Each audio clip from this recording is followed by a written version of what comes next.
गुजारिश करूंगा आजाद साहब से, मैं बड़ी अदब से गुजारिश करूंगा और वेलकम खिताए पीर पंजाब और मेंढर के सरहदी इलाके में आपका आना हमारे लिए बहस फख्र है। मैं आपसे गुजारिश करूं नहीं जाता रहूंगा। आजाद साहब अब आपके बीच में आ रहे तो मैं बोलूंगा कि न मैं गिरा न मेरे हौसलों के मीनार गिरे, न मैं गिरा न मेरे हौसलों के मीनार गिरे और मुझे गिराने वाले बार बार गिरे। तो मैं इस मंच पे साहब की जबान से सुना है कि वो उसका हिस्सा थे, उस कुर्बानी का, उस जदोजहद का, उस लड़ाई का, उस संघर्ष का। और आज कोई लीडर ये कहे हमारी रियासत का, हमारी राजौरी पुंछ के या हमारी रियासत के दूसरे गुजर बकरवाल भाइयों के लिए कि वो बेईमान है, पैसे के लिए बिक जाते हैं, पैसे लेकर वोट देते हैं। मुझे बहुत ही अफसोस है और शर्मिंदगी कि जिन लोगों ने पूरे बदन पर कपड़े होकर भी नहीं शिकार हुए दुश्मन का, सरहद पर गोलियों का शिकार हुए, मिलिटेंसी का शिकार हुए और यहां की फौज के साथ सरहदों की हिफाजत की, उनके आज उसके बदले में अगर कहेंगे हम कि ये रिश्वतखोर है तो बहुत नाइंसाफी होगी। मैंने हमेशा जम्मू कश्मीर के गुजर और बकरवाल भाइयों और पहाड़ी भाइयों और कश्मीरी भाइयों, हिंदू भाइयों, जो भी हमारी रियासत के रहने वाले, चाहे वो सरहद पे हो, सरहद के अंदर हो या शहरों में रहने वाले, जब मैं चीफ मिनिस्टर भी था तो जो पाकिस्तान की तरफ से गोला बारूद होती थी, जिसकी वजह से हमारे बॉर्डर पे चाहे राजौरी पुंछ के लोग हों, चाहे जम्मू के लोग हों, छम से लेकर नौशहरा तक, चाहे सांबा के लोग हों, चाहे कठुआ के हमारे हिंदू भाई, ये इस गोला बारूद का शिकार हो। आज से नहीं 47 से हुए बॉर्डर पर रहने वाले हमारे हिंदू भाई, जम्मू, कठुआ, सांबा और हमारे मुसलमान भाई, गुजर भाई, पहाड़ी भाई, राजौरी और पुंछ की सरहदों पर रहने वाले तब से उसका मुकाबला कर रहे। 1962 में लड़ाई हुई, तब भी इन्होंने अपने मुल्क की सरहदों की हिफाजत की। 1971 में लड़ाई हुई, तब भी आपने सरहदों की हिफाजत की। रियासत और मुल्क के लोगों की फौज के साथ मिलकर, बॉर्डर सिक्योरिटी के लोगों के साथ मिलकर, आर्मी के लोगों के साथ मिलकर और कभी कभी अकेले ही आपने उस का मुकाबला किया। और कभी कभी गलती से, जैसे अभी कुछ महीने पहले 5 लोगों को हमारे ही फौज की गलती से 5 लोग मारे गए, तो दोनों तरफ से यहां के लोगों को मार पड़ी। इसलिए सरहद पर रहने वाले, चाहे गुज्जर हो, बकरवाल हो, चाहे पहाड़ी हो या जम्मू, कठुआ और सांबा के हमारे हिंदू भाइयों, पूरा देश आपको सलाम करता है और आपका हमेशा हमेशा के लिए मरहूम मिन्नत रहेगा। इसलिए आपकी कदर करना, आपकी इज्जत करना, ये हमारा फर्ज है। और आपकी हिंदू और मुसलमान और गुजर और पहाड़ी भाइयों की जो बेइज्जती करता है, वो मुल्क की सरहदों की बेइज्जती करता है, वो रियासत और हिंदुस्तान की बेइज्जती करता है।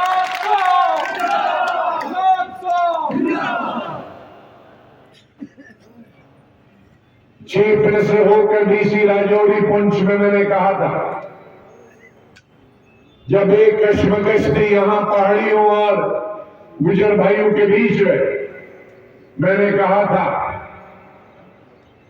कि दोनों को अपना अपना हिस्सा देना चाहिए, लेकिन एसटी को एक एसटी बकरवाल गुजर का काट के नहीं देना चाहिए, उनका अलग से हिस्सा होना चाहिए। क्योंकि अगर काट के देंगे तो एक तबका जो हजारों सालों से गरीब रहा है, तालीम से माहौल महरूम रहा है, उनका हिस्सा काट के मत दो, लेकिन पहाड़ी को अपना हिस्सा मिलेगा। मुझे खुशी है कि आज उनको भी अपना हिस्सा मिला। अब लड़ाई खत्म होनी चाहिए, अब टोटल सीज फायर होना चाहिए हमारे पहाड़ी और गुजर भाइयों के बीच में। कोई तनाव आज के बाद नहीं होना चाहिए। जिस तरह से चिनाब वैली में, जिस तरह से कठुआ में, जिस तरह से उधमपुर में, जिस तरह से जम्मू में, जिस तरह से वादी में हमारे कश्मीरी भाई, गुजर भाई, हिंदू भाई और गुजर भाई इकट्ठे रहते हैं, प्रेम से रहते हैं, प्यार से रहते हैं। मैं आज राजौरी और पुंछ के पहाड़ी और गुजर भाइयों से अपील करता हूं कि आज के बाद ये आरजी दीवारें जो कुछ सियासी पार्टियों ने सियासी मुफाद के लिए, इलेक्शन के लिए खड़ी करी, उन दीवारों को तोड़ दो, उन दीवारों को गिरा दो और अपने हमसाया भाइयों के साथ शीर और शक्कर की तरह मिलके रहो। कुछ सियासीदानों ने, कुछ सियासी पार्टियों ने 1947 से लेकर लोगों को गुमराह करने की कोशिश की। हर इलेक्शन में नारा दिया, कभी कहा कि आजादी देंगे, कभी कहा कि हम तुम्हें सेल्फ रूल देंगे, कभी और कुछ कहा, लेकिन देने वाले कोई कुछ नहीं थे। जब कुर्सी मिलती थी भूल जाते हैं। अभी 10 साल से उनको कुछ याद नहीं आया। इलेक्शन आया तो हमारे गुजरवाल भाइयों को अलग बहकाएंगे, हमारे पहाड़ियों को अलग बहकाएंगे, 370 को अलग बहकाएंगे। लेकिन जब 370 खत्म हुआ, नेशनल कॉन्फ्रेंस के लोकसभा में 3 MP थे, एक ने भी आवाज नहीं दी। बीजेपी के 3 MP थे, एक ने आवाज नहीं उठाई। और मैंने अकेले अगर लड़ा है पार्लियामेंट में तो मैंने लड़ा। इनमें से आज ये फिर वो थैला निकल के आए हैं, लेकिन जब मौका था तब वहां कोई बात नहीं की। जब वजीर आजम ने आम पार्टी मीटिंग बुलाई, पहला स्पीकर मैं था और मैंने 1 घंटा बोला, लेकिन ये दूसरी जो पार्टी जो हुकूमत में रही वो अपने खानदान का ही बोलते रहे। हमारे दादा ने ये किया था, हमारे बाप ने ये किया था, हमारे बाप ने। कोई कश्मीर, जम्मू कश्मीर के लोगों की बात, जेल से छोड़ने की बात मैंने की, स्टेट छोड़ देने की बात मैंने की। 35A जिसमें कोई जमीन बाहर वाला न खरीद सके, जिसमें बाहर वाला नौकरी नहीं कर सके, मेरे पार्लियामेंट के अंदर की किसी ने उसकी आवाज नहीं। ये अगर बात करते हैं तो अपने केस ठीक करने के लिए बात करते हैं, लोगों की बात नहीं करते। इसलिए मैं बार बार आपके बीच में नहीं आऊंगा, लेकिन जो भी गुमराह करेगा हमारी रियासत का, रियासत के अवाम को अपनी मुफाद के लिए,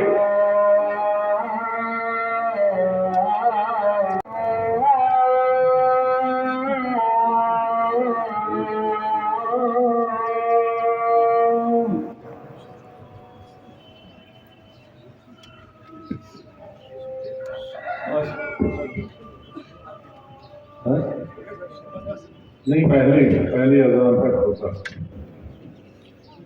तो साथियों 15 मिनट के बाद नमाज होगी, मैं अपनी तकरीर 5 मिनट में खत्म करता हूं।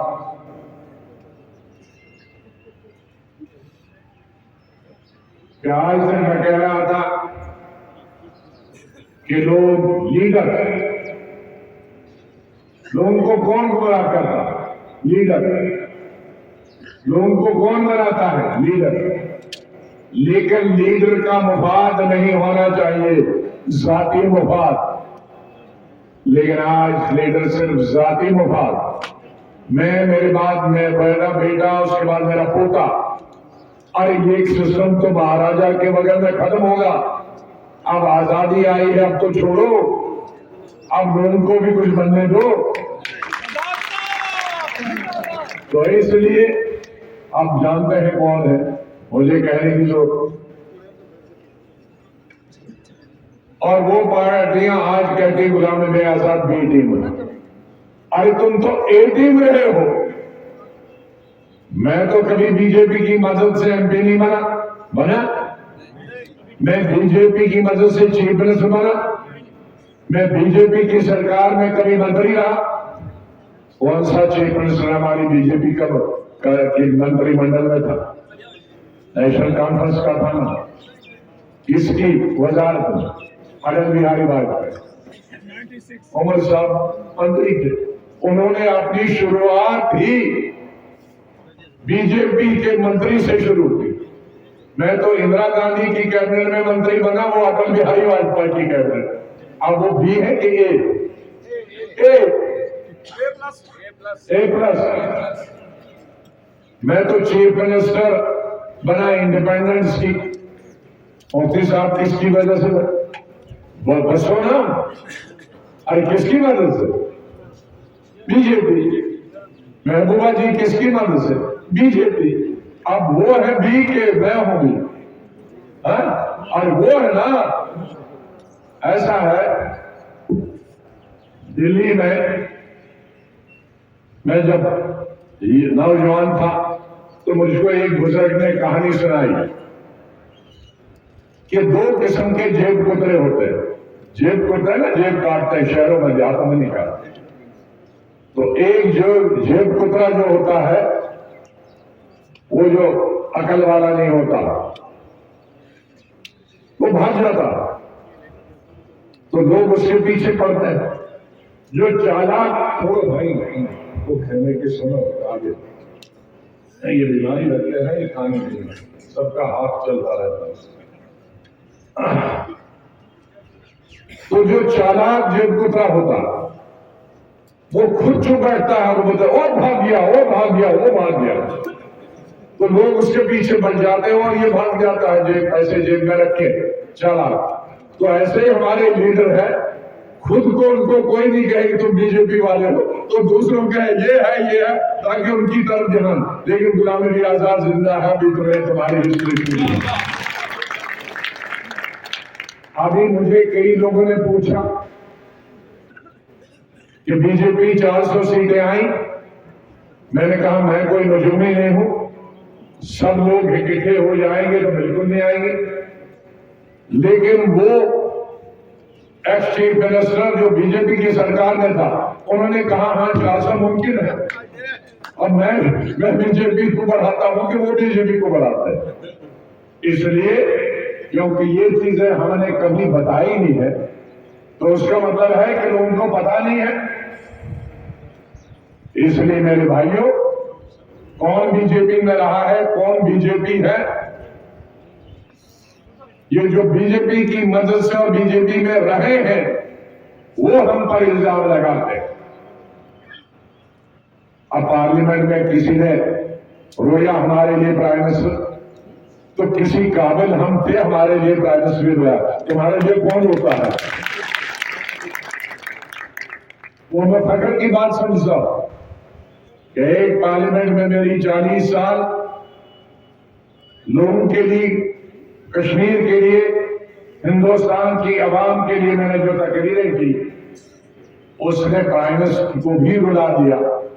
आपके लिए तो यह कोई रोता नहीं। तो इसलिए वो बीजेपी वाला हो, 24 पार्टियों ने तकरीरें की, और 24 पार्टियों ने के लीडरों ने प्राइम मिनिस्टर से भी ज्यादा अच्छी तकरीर की और 10-12 पार्टियों ने कहा कि हम इस्तीफा देंगे लीडरों ने हमारी स्टेट से चुन के आ जाओ। तो लोगों की कुछ सेवा तो हमने की होगी, देश की खिदमत की होगी, इसीलिए तो कहा। तो इसलिए चीफ मिनिस्टर जी बोला अच्छा रोने पे अच्छा है ना, उनको भी लगा कि ऐसा आदमी पार्लियामेंट से गया। हाँ, आप लोग भी तो गए हैं कई दफा पार्लियामेंट से, तो किसी ने तो रोया नहीं। तो इसलिए काम करने वाले को हर हिंदू मुसलमान हर पार्टी उसके लिए अफसोस करती है कि मगर पार्लियामेंट में नहीं है। इसलिए मुझे आपका सहयोग चाहिए, आपकी मदद चाहिए। थोड़े से हमारे हिंदू भाई हैं यहाँ, मुझे उन हिंदू भाइयों की भी मदद चाहिए।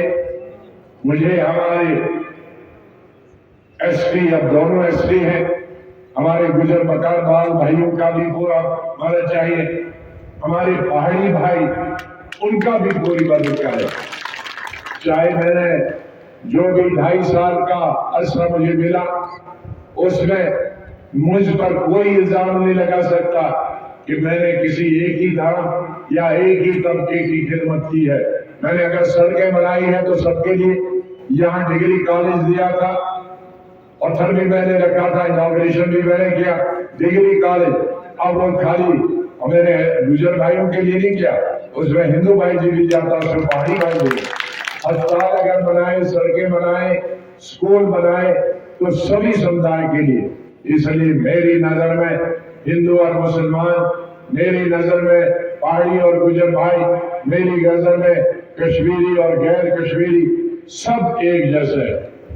यहाँ और जमीन, और 1 मिनट में लूंगा कि जमीन का मैंने रोशनी का बिल लाया था, रोशनी का कानून बनाया था कि जिसपे हमारे हिंदू मुसलमान गुजर बकरवाल पहाड़ी भाइयों का कब्जा 20 साल से उनको हो जाए, लेकिन वो पिछले कुछ सालों में उसको हटा दिया गया।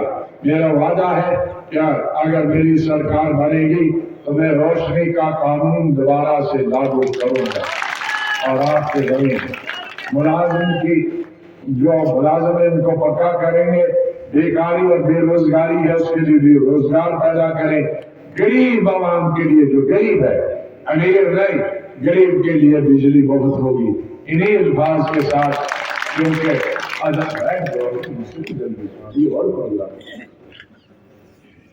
इसी बातों के साथ मैं लंबी तकरीर करना चाहता था, लेकिन देर हुई आने में। सुबह बहुत सारे लोग और बाकमदारी भी हुई थी, 3-4 दफा उन शहर में वहां भी जाना पड़ा।